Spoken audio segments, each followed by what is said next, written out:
how you feel about doing this? Like undressing.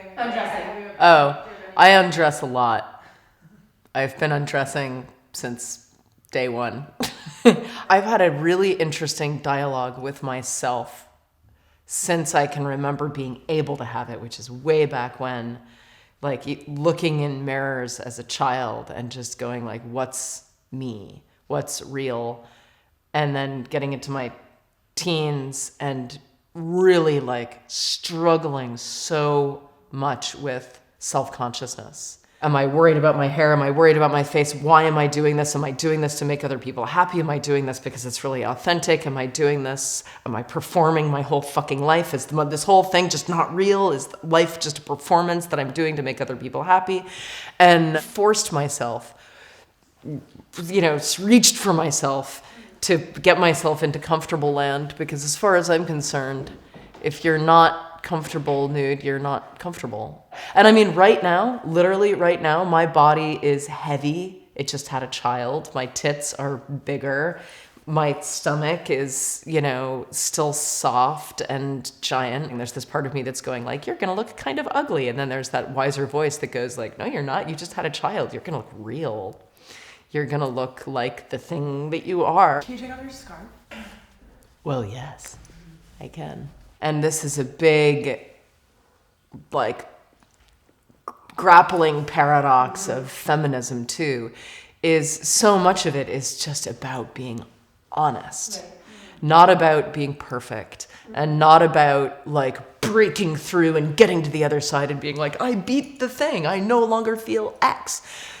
That kind of never happens, but you can always move towards being more honest about what's happening and being honest with other people about what's happening now. Can you talk about an insecurity that you have overcome or are working on overcoming?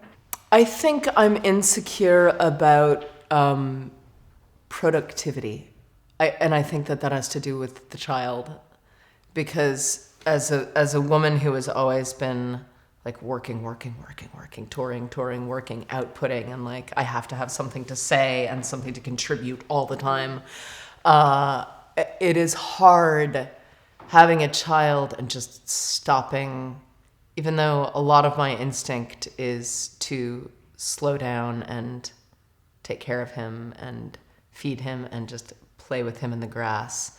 There is a running script that I deeply believe is fueled by an insecurity that I have to keep working, and that I have to keep proving myself that I can do it all. I can have this baby and write a song and go on tour and do this and do interviews and do press and, keep the machine of my career running. And I'm watching that all the time. What do you think that insecurity comes, what are you afraid of, do you think? I am afraid of being insignificant.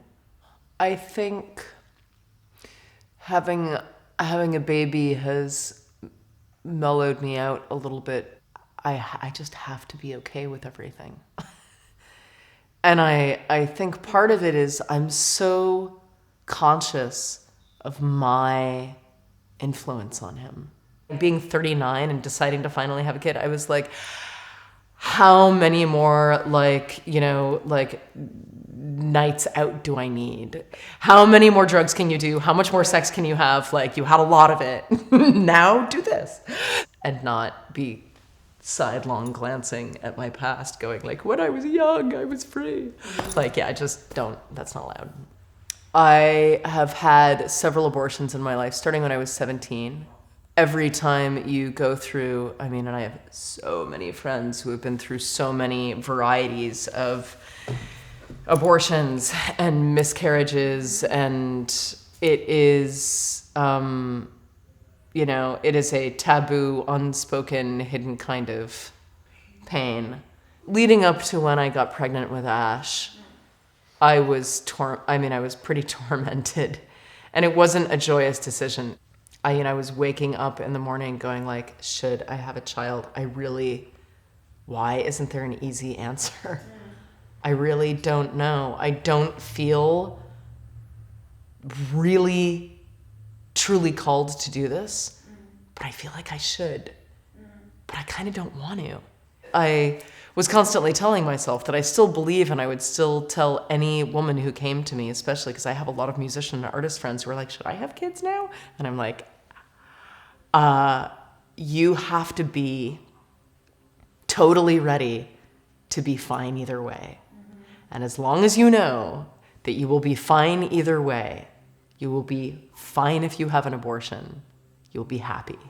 You will be fine if you have a child, you'll be happy. Don't trap yourself like the entire world wants to trap you into thinking there is a right answer. There's not. And I think one of the problems with the discussion about abortion and the trap that we kind of get into is that there are justifiable abortions where, you know, it's really, yes, she can get an abortion because she was raped by her dad, but everything else is kind of shameful. And it's like, no. Your body, your choice. You really have to be ready and able and willing and, you know, wanting to have this baby.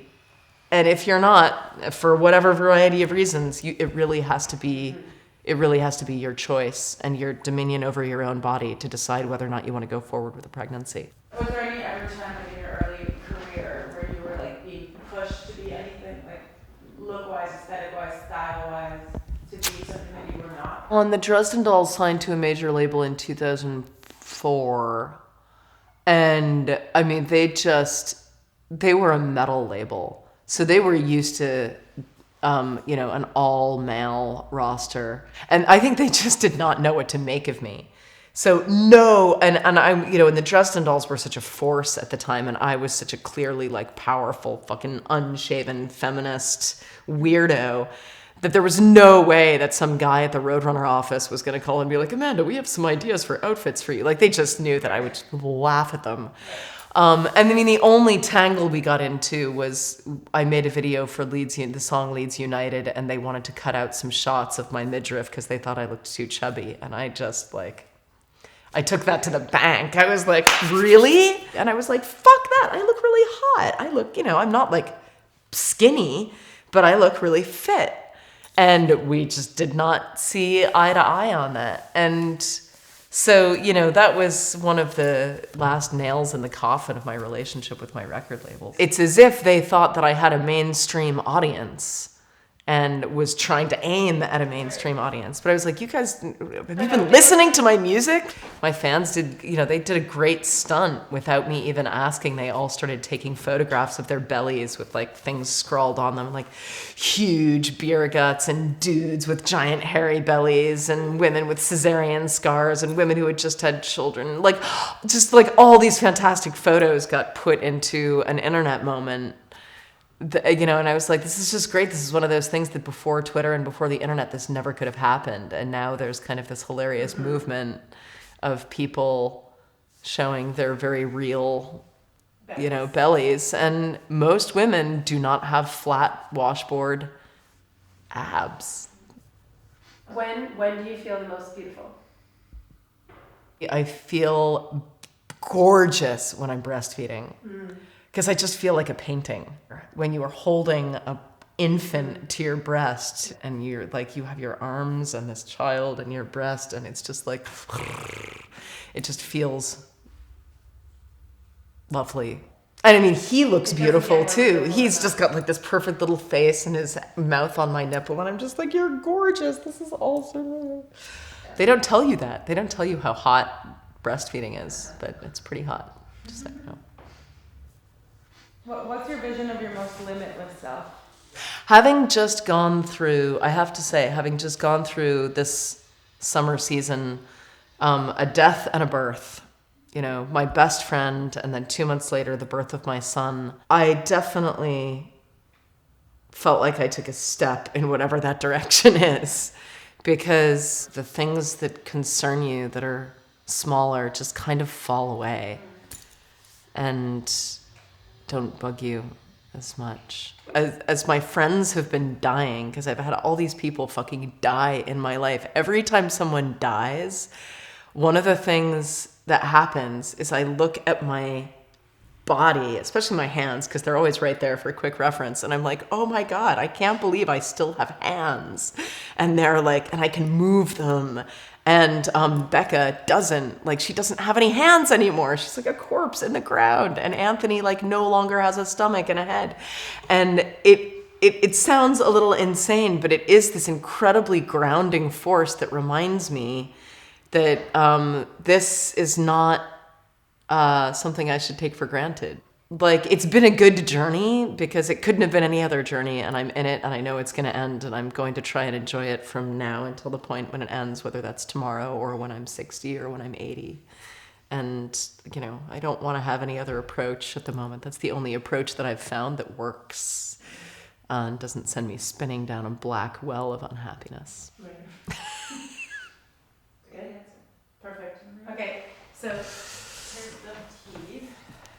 Thank you so much. Wait, just, do you want to sit with the comfort on you for a second while I just grab the camera and you drink the tea and I'll put it on your shoulder? Mm-hmm.